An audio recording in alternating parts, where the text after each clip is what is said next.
It's another startling claim by Franklin candidate for mayor Gabrielle Hanson, a claim that she tried to warn police before Nashville's Covenant shooting. Thank you for joining us. I'm Carrie Sharp. And I'm Hunter Hoagland. Tonight, News Channel 5 Investigates has obtained video evidence to prove it never happened.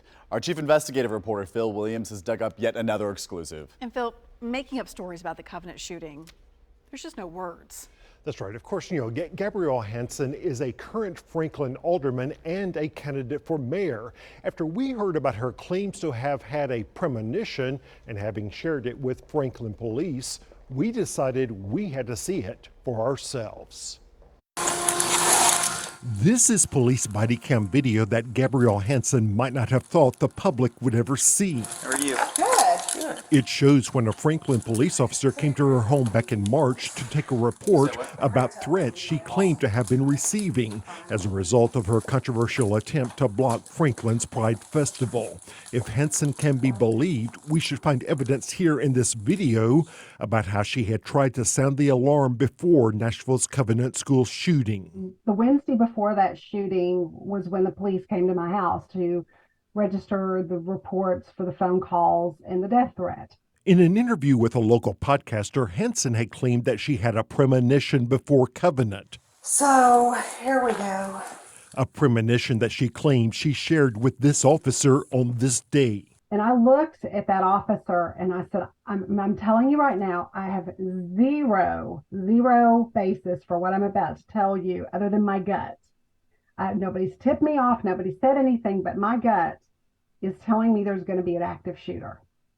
I felt it. I just felt it. Don't ask me how. It could be a Holy Spirit thing, but I felt an active shooter coming. Which would have been a remarkable revelation, except when we checked the video. Really, this 256 is the one I'm concerned, but I'll let you listen to this other one. First of all, she never reported any actual death threats, as she had claimed. There was only a caller named Brooke. You're pathetic and you're filled with hate, and we will make sure everyone remembers your name. Have a lovely day. Give me a call back. 256 A little bit threatening. Who actually leaves her name and number, saying she would make sure that people remembered Hanson's name. The Franklin alderman suggests that perhaps the caller's phone number should become public, that maybe she even deserved a visit from police. So perhaps she wants her phone number everywhere. Yeah.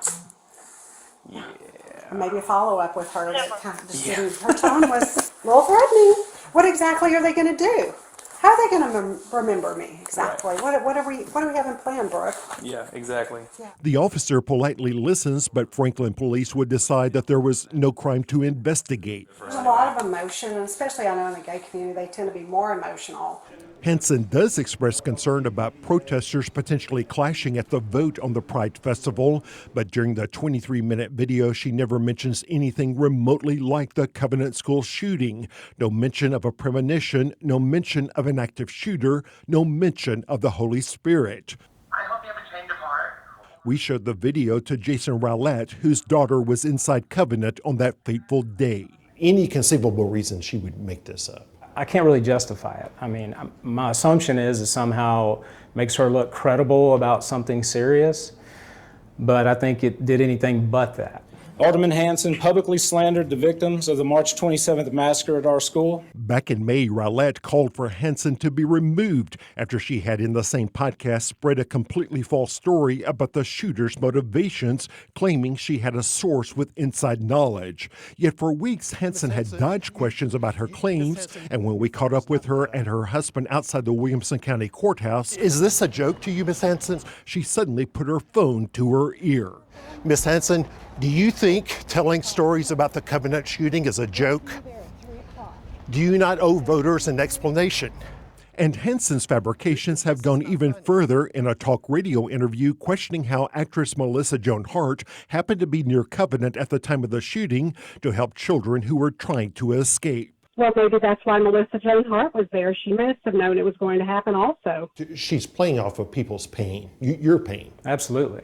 Absolutely. Yet plenty of Hanson for mayor signs can be seen throughout Franklin, despite her many bogus claims about Covenant and about herself. If you had a chance to talk to Gabrielle Hanson, what would you ask her? What would you say to her? I would tell her that she owes our community an apology. She owes the people of Franklin an apology, her constituents. But if Gabrielle Hanson has any regrets about how she's used the Covenant School tragedy, Why can you not just come clean? she's certainly keeping them to herself.